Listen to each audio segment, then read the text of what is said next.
वित्त मंत्री निर्मला सीतारमण ने 2021-22 के वित्तीय वर्ष के लिए पेश किए गए बजट में ऐलान किया है कि सरकार अगले वित्तीय वर्ष तक कुछ सरकारी कंपनियों को बेचकर 1.75 लाख करोड़ रुपए जुटाएगी। सरकार अपनी जिन कंपनियों को बेचेगी उनमें से कुछ को पूरी तरह बेच दिया जाएगा, जबकि कुछ कंपनियां आंशिक रूप से बेची जाएंगी। वहीं कुछ सरकारी कंपनियों के IPO के जरिए कुछ पैसा जुटाया जाएगा। पिछले वर्ष के बजट भाषण में निर्मला सीतारमण ने इसी प्रकार के विनिवेश से 2.1 लाख करोड़ रुपए जुटाने का लक्ष्य रखा था। इनमें 1.2 लाख करोड़ रुपए पब्लिक सेक्टर की कंपनियों के विनिवेश से, जबकि 90,000 करोड़ रुपए वित्तीय संस्थाओं में अपनी हिस्सेदारी बेचकर जुटाए जाने थे। लेकिन कोविड-19 महामारी और उसकी वजह से लगे लॉकडाउन के कारण कामकाज लगभग ठप पड़ गया था और ये कवायद रुक गई थी। साथ ही बेचे जाने वाली कंपनियों के बिजनेस और उनके आर्थिक स्थिति में भी गिरावट आई। इसलिए अब सरकार ने अपने टारगेट को रिवाइज करते हुए 2.1 लाख करोड़ रुपए की जगह 1.75 लाख करोड़ रुपए जुटाना निर्धारित किया है। सरकार ने विनिवेश के प्रोसेस को आसान बनाने के लिए वित्त मंत्रालय के अंतर्गत एक विभाग भी बना रखा है।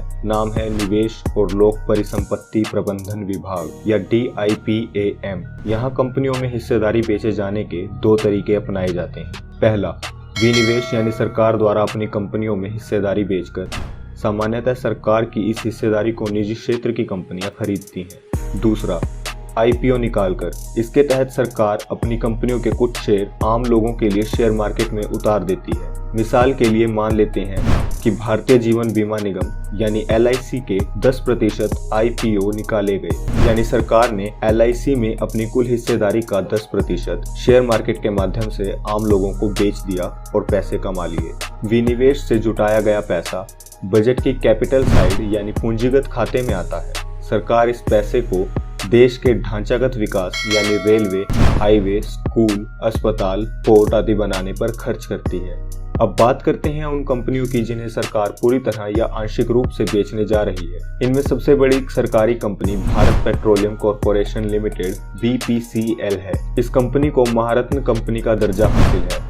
अब आप पूछेंगे कि महारत्न कंपनी क्या होती है। दरअसल देश में सरकारी कंपनियों की 3 कैटेगरी है, महारत्न, नवरत्न और मिनीरत्न। महारत्न कैटेगरी में पब्लिक सेक्टर की सबसे बड़ी कंपनियां आती हैं, जैसे इंडियन ऑयल, ONGC, BPCL आदि। नवरत्न कैटेगरी में मंझोले आकार की सरकारी कंपनियों को रखा गया है। वहीं मिनीरत्न कैटेगरी में छोटी सरकारी कंपनियां आती हैं। महारत्न का दर्जा उन्हीं कंपनियों को दिया जाता है जो निम्नलिखित शर्तों को पूरा करती हैं। कंपनी को पहले से नवरत्न कंपनी का दर्जा प्राप्त होना चाहिए। भारतीय प्रतिभूति और विनिमय बोर्ड यानी SEBI के नियामकों के तहत न्यूनतम निर्धारित सार्वजनिक हिस्सेदारी के साथ भारतीय शेयर बाजार में लिस्टेड हो। कंपनी का पिछले 3 सालों का औसत वार्षिक व्यवसाय 25,000 करोड़ रुपए से अधिक होना चाहिए। पिछले 3 वर्षों में कंपनी का औसत वार्षिक शुद्ध लाभ 5,000 करोड़ रुपए से अधिक होना चाहिए। कंपनी का इंटरनेशनल मार्केट में ठीक ठाक प्रदर्शन होना चाहिए। इन सब शर्तों पर पब्लिक सेक्टर की 10 कंपनियां खरी उतरती हैं। BPCL उन्हीं में से एक है, जिसके विनिवेश की प्रक्रिया अगले साल तक पूरा होने की बात की गई है।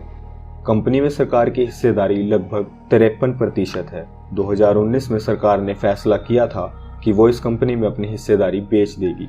आम लोगों और विपक्षी दलों में सबसे ज्यादा चर्चा BPCL के विनिवेश की ही होती है। हालांकि विनिवेश की जाने वाली बाकी कंपनियों में shipping corporation of India, container corporation of India, Neelachal Ispat Nigam limited आदि शामिल है, लेकिन लोग इसके बारे में ज्यादा नहीं जानते। इसका एक कारण ये भी है कि ये सब मंझोले और छोटे आकार की कंपनियां हैं, यानी नवरत्न और मिनीरत्न कैटेगरी में आती है।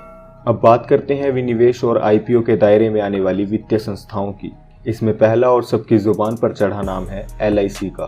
वित्त मंत्री ने अपने बजट भाषण में घोषणा की है कि सरकार LIC के कुछ शेयर बाजार में बेचेगी, लेकिन इसके लिए सरकार विनिवेश का तरीका नहीं अपनाएगी, यानी दूसरी कंपनी को डायरेक्ट शेयर नहीं बेचे जाएंगे। बजाय इसके LIC का IPO निकाला जाएगा और शेयर मार्केट में बाकी शेयरों की तरह ये आम लोगों के लिए उपलब्ध होगा। वित्त मंत्री ने अपने पिछले वर्ष के बजट भाषण में भी इसकी घोषणा की थी, लेकिन कोरोना की वजह से कुछ नहीं हो पाया। अब वित्त मंत्री ने अपनी उसी घोषणा को पुनः दोहराया।